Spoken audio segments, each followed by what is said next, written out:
तो इस वीडियो में हम क्या करने वाले हैं, जो RWA पे SSC GD का मॉक टेस्ट आया था संडे को यानी 5 जनवरी को, उसमें 20 क्वेश्चन मैथ का भी आया था। तो उस 20 क्वेश्चन का हम यहाँ पे सोल्यूशन देखने वाले हैं। और बताइएगा आप लोग कमेंट करके कि सोल्यूशन आपको कैसा लगा और क्या चीज़ संशोधन करने की जरूरत है, क्या चीज़ सुधार करने की जरूरत है। एक बार जरूर बताइएगा, आपका फीडबैक बहुत जरूरी है। ठीक है, तो चलिए हम देखते हैं। हमारा पहला प्रश्न है कि 8 व्यक्ति 20 दिनों में एक काम को पूरा कर सकते हैं। 5 दिन काम करने के बाद उन्हें अगले 8 दिनों में काम पूरा करने का अनुरोध किया गया। आवश्यकता को पूरा करने के लिए कितने और व्यक्तियों की जरूरत है। कह रहा है कि कोई काम है, 8 लोग हैं, किसी काम को 20 दिन में कर सकते हैं। तो टोटल काम कितना कर देंगे, तो टोटल काम हो गया हमारा 160।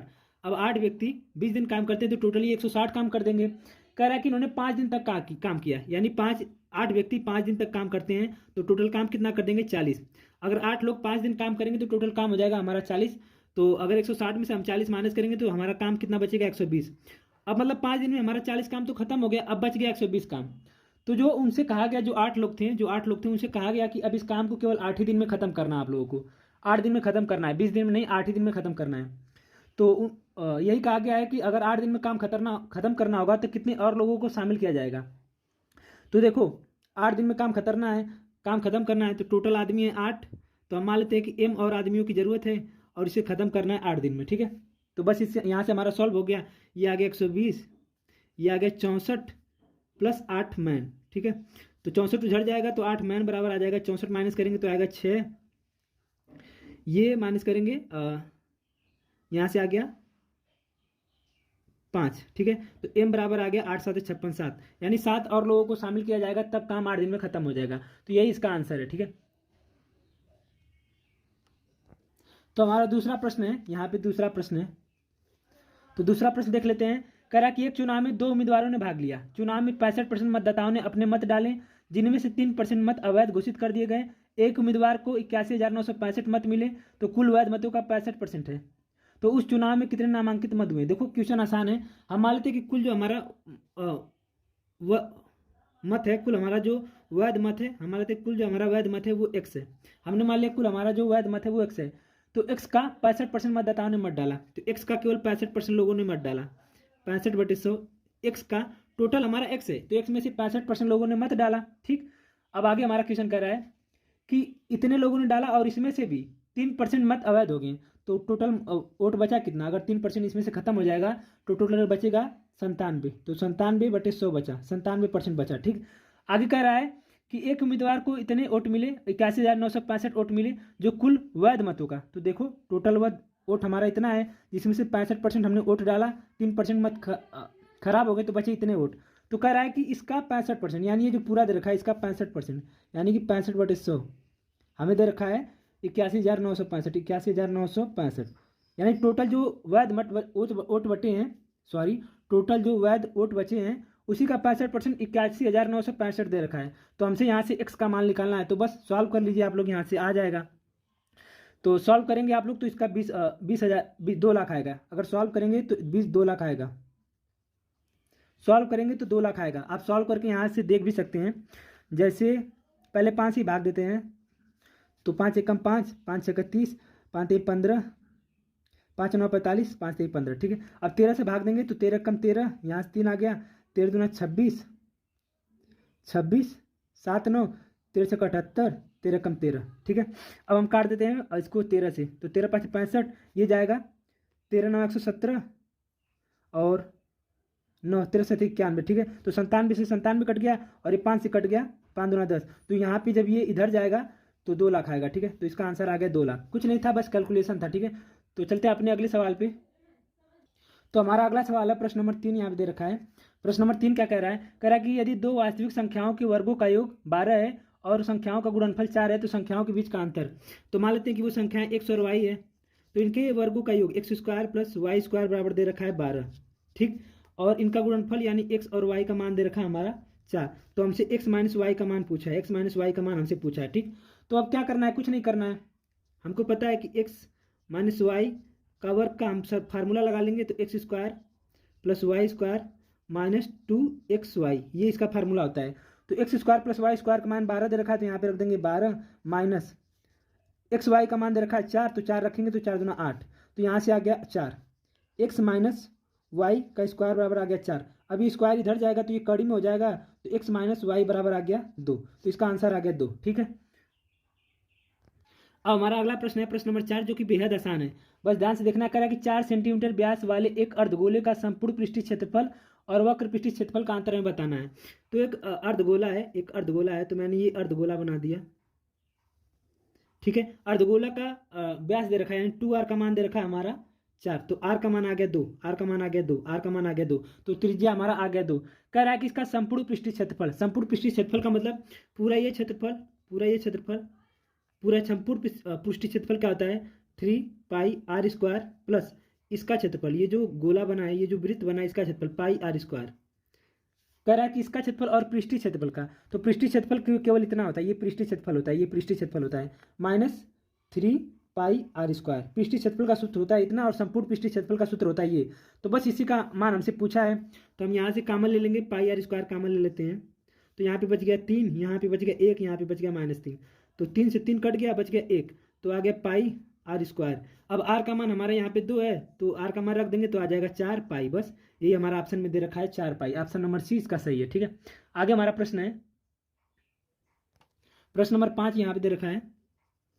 प्रश्न नंबर 5 कह रहा है कि यदि शांत जल में नाव की गति 10 किलोमीटर प्रति घंटा है, नाव की गति 10 किलोमीटर प्रति घंटा है, यानी एक्स का मान दे रखा है 10, मान लेते हैं नाव यानी एक्स का मान दे रखा है 10। कह रहा है कि तथा धारा की गति 2 किलोमीटर प्रति घंटा है, यानी वाई यानी धारा, वाई यानी धारा का मान 2 दे रखा है, धारा का मान 2 दे रखा है।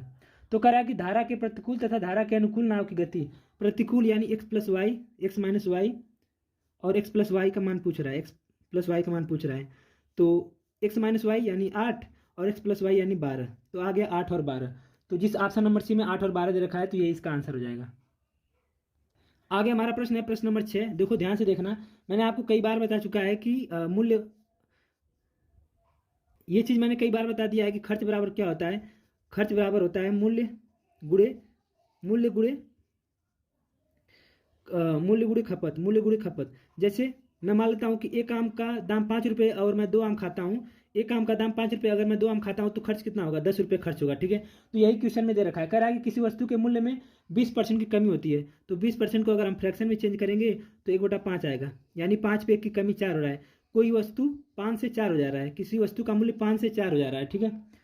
तो पहले के मूल्य को बनाए रखने के लिए कितने प्रतिशत बढ़ाना होगा, तो देखो कोई मूल्य 5 से 4 हो रहा है, 5 से 4 है तो जो इसका खपत है ये उल्टा हो जाएगा, खपत 4 से 5 हो जाएगा, खपत 4 से 5 हो जाएगा। ठीक है। तो वही पूछा है कि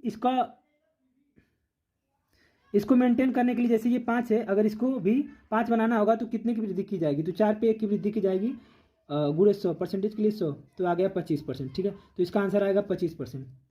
पता नहीं ये वाला क्वेश्चन मैं आपको समझा पा रहा हूँ कि नहीं, लेकिन यही चीज़ है। आप ऐसे भी देख सकते हो, आप इसको ऐसे भी देख सकते हो। देखो क्वेश्चन में कहा है कि मूल्य को बराबर बनाए रखने के लिए, तो मूल्य यहाँ पे पहले 5 था, अब 4 हो गया, तो 4 में कितने की वृद्धि की जाएगी कि 1 हो जाएगा, तो 4 पे 1 की वृद्धि करेंगे तो 25% हो जाएगा। ठीक है। तो ये इसका आंसर है। आगे प्रश्न है हमारा, तो आगे प्रश्न हमारा प्रश्न नंबर 7 यहाँ पे दे रखा है। कह रहा है कि किसी विद्यालय में कक्षा 10 के 3 सेक्शन में छात्रों की संख्या का अनुपात 3:5:8 है, 3:5:8 है। ठीक है। कह रहा है यदि तीनों सेक्शनों में क्रमशः 15, 30 और 45, क्रमशः 15, 30 और 15, क्रमशः 15, 30 और 15 अधिक छात्र दाखिल होते हैं, तो नया अनुपात 4:7:9 हो जाता है, तो नया अनुपात 4:7:9 हो जाता है। तो नया दाखिले से पहले छात्रों की कुल संख्या। ठीक है। तो हम मान लेते हैं इन सबको, ये 3x मान लेते हैं, इसको 5x मान लेते हैं, इसको 8x मान लेते हैं, तो मान लेते हैं विद्यार्थियों की संख्या ये रही होगी। तो अगर 3x में, मतलब 3x में 15 की वृद्धि हो रही है, 15 की वृद्धि बटे 5x में 30 की वृद्धि हो रही है, यहाँ पे 30 की वृद्धि हो रही है, तो ये अनुपात 4:7 हो जा रहा है, तो इन दोनों का अनुपात 4:7 हो जा रहा है। तो हम यहाँ से पहले सॉल्व करके x का मान निकाल लेते हैं, तो 7 × 21, x प्लस 15 7 105 बराबर 20x प्लस 120। अब इसको इधर लेके जाएंगे तो x हो जाएगा, ये उधर जाएगा तो 15 हो जाएगा, तो x का मान आ गया यहाँ से हमारा 15। ठीक है। तो पहले छात्रों की संख्या आ गई हमारी, 15 का गुणा यहाँ करेंगे तो ये आ जाएगी, ये आ जाएगा 45। ठीक है।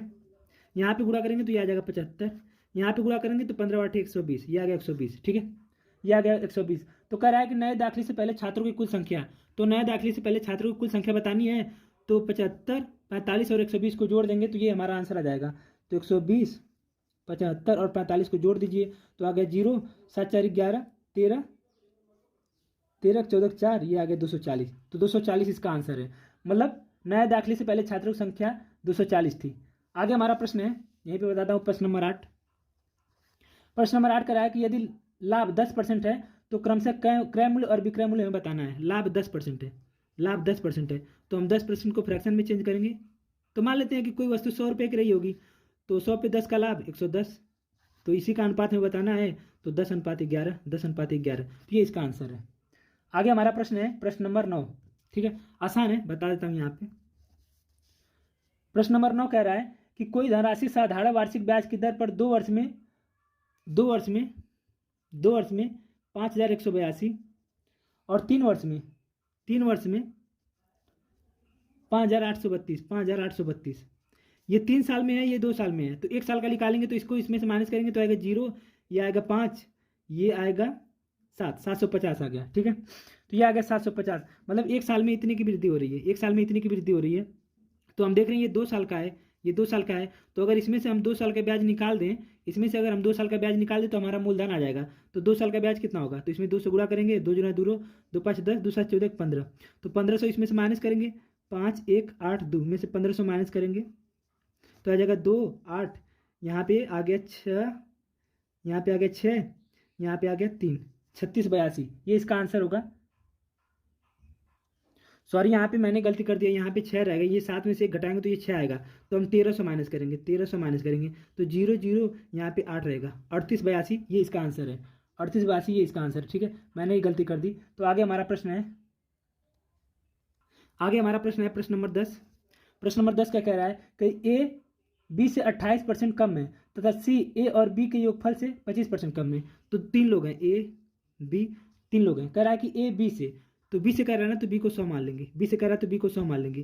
तो ए बी से 28% कम है, तो 28% कम का मतलब ये 72 है, 28% कम का मतलब ये 72 है। ठीक है, तो ए 72 है, बी 100 है। ए जो है बी से 28% कम है तो मतलब 72 है। कह रहा है कि सी जो है ए और बी के योगफल से 25% कम है। सी जो है ए और बी के योगफल से 25% कम है। तो ए और बी का योगफल कितना होगा, 172। तो 172 से 25% कम, यानी कि 172 का 25% निकालेंगे तो 1/4 आएगा। तो 4 चौको 16, 4 3 12, 43 कम है। तो 172 में 43 माइनस करेंगे तो आएगा 9, यह आ गया 2, 129, यानी सी 129 है, यानी सी 129 है। तो अब हमसे पूछा है कि तो सी ए से कितना % अधिक है। तो सी ए से कितना % अधिक है, तो ये 72 पे कितना अधिक है, 129 माइनस 72, तो यह आ जाएगा 7, यह आ जाएगा 57, 72 गुणे 100, परसेंटेज के लिए 100 से गुणा कर देंगे। ठीक है, तो बस इसको सॉल्व करेंगे तो हमारा आंसर आ जाएगा। तो इसको भाग देने के बाद जो आंसर आया था वो 79.2 समथिंग आया था। ठीक है, तो ये आंसर है, ऑप्शन नंबर ए सही होगा इसका। आगे हमारा प्रश्न है प्रश्न नंबर 11, बेहद आसान है। कह रहा है कि 2 संख्याओं के महत्तम समापर्त और लघुत्तम समापर्त के गुणनखंड यानी एचसीएफ गुणे एलसीएम दे रखा है हमारा 216, और एक संख्या हमारी पहली, एक संख्या का मान हमारा दे रखा है 12, एक संख्या का मान हमारा 12 दे रखा है। तो दूसरी संख्या, पहले हम दूसरी संख्या निकालेंगे तो उनका अनुपात पूछा है। तो हमको पता है कि एलसीएम गुणे एचसीएफ गुणे बराबर होता है पहली संख्या गुणे दूसरी संख्या। तो इनका गुणा दे रखा है 216 बराबर पहली संख्या दे रखी है, पहली संख्या दे रखी है 12, तो दूसरी संख्या हमें बताना है। तो 12 से इसको हम गुणा करेंगे तो 12 कम 12, 12 8 96, तो दूसरी संख्या आ गई 18। तो इनका अनुपात पूछा है तो 12:18, यानी 6 दूना 12, 6 18, तो 2:3, ये इसका आंसर है। ठीक है, कुछ नहीं करना था। आगे हमारा प्रश्न है प्रश्न नंबर 12 है, यहीं पे बता देता हूँ, आसान है। कह रहा है कि अजीत सिंह सुबह 9:30 बजे पी से क्यू दो स्थान है पी और क्यू। कह रहा है कि अजीत है ये 9:30 बजे ये पी से क्यू की ओर चलता है, पी से क्यू के लिए चलना शुरू करता है। और डेविड दोपहर 1:30 बजे, डेविड दोपहर 1:30 बजे क्यू से पी की ओर चलता है, ये इधर चलता है, ये इधर चलता है। ठीक है, उनके बीच की दूरी 416 मीटर है, उनके बीच की दूरी 416 किलोमीटर है, उनके बीच की दूरी 416 किलोमीटर है।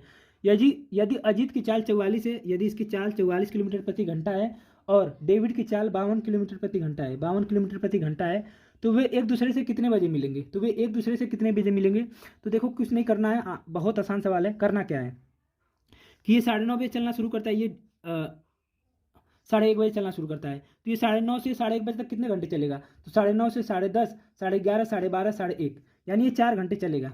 तो अगर 4 घंटे 44 की स्पीड से चलेगा, 4 घंटे 44 की स्पीड से, तो कितनी दूरी तय करेगा? तो 4 चौको 16, 4 चौको 16, 176, यानी 176 मीटर की दूरी तय कर लेगा। तो 416 टोटल दूरी दे रखी है, 416, उसमें से 176 दूरी तो ये तय कर लेता है 4 घंटे में। तो जीरो यहाँ से बच गया हमारा 4, यहाँ से बच गया 240। तो अब टोटल इनके बीच की दूरी 4 घंटे में ये यहाँ आ गया, 4 घंटे में ये जो है अजित यहाँ आ गया, अजित यहाँ आ गया। तो अब इनके बीच की दूरी टोटल बची है 240, इनके बीच की टोटल दूरी बची है 240, ठीक है। तो अब ये 1:30 बजे यहाँ से चलेगा और ये 1:30 बजे यहाँ से चलेगा, और ये 44 की स्पीड से चलेगा, ये 52 की स्पीड से चलेगा। तो जब कोई चीज़, कोई ट्रेन हो या कोई गाड़ी हो, एक दूसरे की तरफ आते हैं तो उनकी स्पीड जो है जुड़ जाती है। तो 44 और 52 को हम एक दूसरे में जोड़ लेंगे, तो 44 और 52 क्या हो जाएगा? तो हमको पता है कि चाल बराबर होता है दूरी बटा समय, दूरी बटा समय। तो दूरी हमारा दे रखा है 240, और चाल यहाँ नीचे आ जाएगा, तो इनको जोड़ लेंगे, तो 4 दूना 6, 5 4 9, 96। तो बस इसी को हम सॉल्व करेंगे तो हमारा टाइम निकल जाएगा। तो 24 चौको 96 होता है, और 5/2 आ गया, 5/2 आ गया,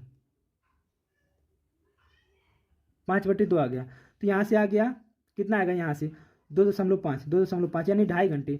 तो ये 2.5 घंटे के बाद मिलेंगे। तो अगर 1:30 में हम 2.5 घंटे जोड़ेंगे तो आधा घंटे जोड़ेंगे तो 2 हो जाएगा, और 2 घंटे जोड़ेंगे तो 4, यानी ये 4 बजे मिलेंगे, ये 4 बजे एक दूसरे से मिलेंगे, ठीक है। तो ये इसका आंसर है। आई होप कि आपको समझा पाया हूँ। जो हमारा अगला प्रश्न है, प्रश्न नंबर 13, बेहद आसान है भाई।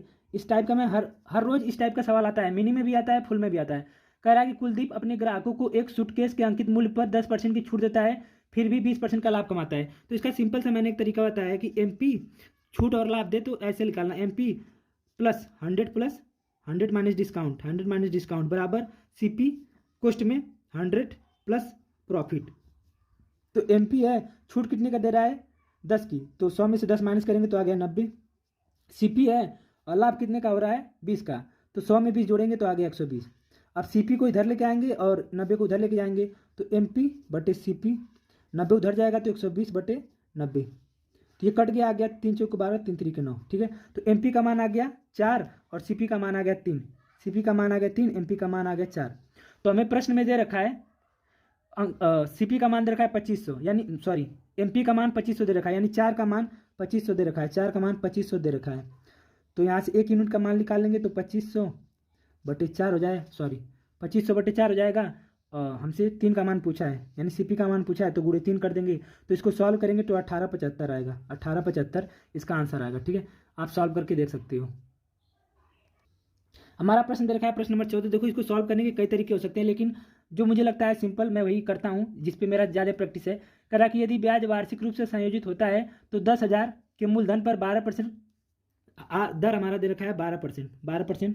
टाइम हमारा दे रखा है 2 साल, टाइम हमारा 2 साल। पी हमारा दे रखा है 10,000, 10,000 हमारा दे रखा है, और हमसे मिश्र धन पूछा है, हमसे मिश्र धन पूछा है। तो मैं क्या करूँगा, सबसे पहले इसको फ्रैक्शन में चेंज करूँगा, तो 12/100, तो 4 3 12, 4 2 8 25, यानी कोई धन 25 से 28 हो रहा है, कोई धन 25 से 28 हो रहा है, 25 से 28 हो रहा है। और 2 साल का ब्याज हमसे पूछा है ना, 2 साल का, तो हम इसका वर्क कर देंगे, तो ये हो जाएगा 625, और ये हो जाएगा 784, ये हो जाएगा 784, ये हो जाएगा 784। जब इसका आप वर्क करोगे तो 784 होगा। इसलिए कहा जाता है कि भाई आप कम से कम 30 तक वर्ग याद रखो ताकि आपको दिक्कत ना हो, तो ये याद रहेगा तो आपको दिक्कत नहीं होगा।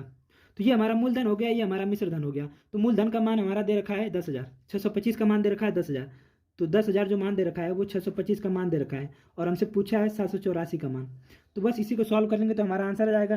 तो 25 चौको 100, ये आ गया 25, फिर 25 चौको 100, ये आ गया 4, 4 से इसमें गुणा कर देंगे, 4 चौको 16 के 6, 80 ले, 4 8 32, 33 के 3, 4 7 28, ये आ गया,